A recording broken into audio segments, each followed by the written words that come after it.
Joining us now from Tel Aviv, NBC News correspondent Aaron McLaughlin. We are seeing these hospitals, the incredible amount of devastation that is happening there, where people are supposed to be getting better, getting help, in which they are losing their lives. Along with that, we're also getting some reporting as well, some statements from John Kirby. Talk us through more of what we're learning.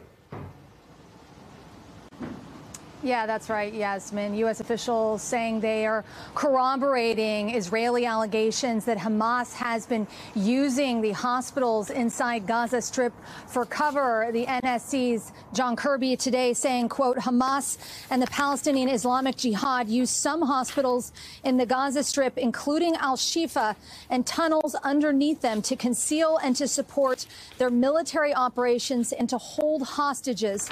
They have stored weapons there, meaning Al-Shifa, and they're prepared to respond to an Israeli military operation against that facility. Now, those are allegations that have been vehemently denied by both Hamas as well as doctors inside of these hospitals. I was speaking to one of the doctors inside Al-Shifa Hospital, the head of their burns unit, and he was telling me that he would not be there if he felt that Hamas was exploiting the hospital, that he has not seen a single Hamas militant inside the hospital, not even, quote, a single gun. And he's been describing just a scenario of desperation. He said for 5 days now, the Israeli military has surrounded Al-Shifa Hospital. They're not letting anyone out, and they're not letting aid in. He said they're lacking food, medicine, and water. Take a listen to what he had to say earlier today.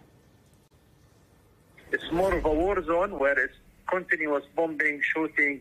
Drones are within the hospital area, targeting and shooting anyone moving between the buildings.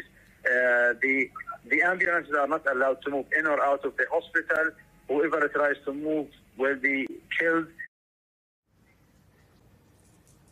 And that desperation has been growing by the day. A huge source of concern inside the hospital, he was telling me, is the bodies. He said that as patients are dying because of a lack of supplies, because of a lack of oxygen at a higher rate, the bodies have been piling up.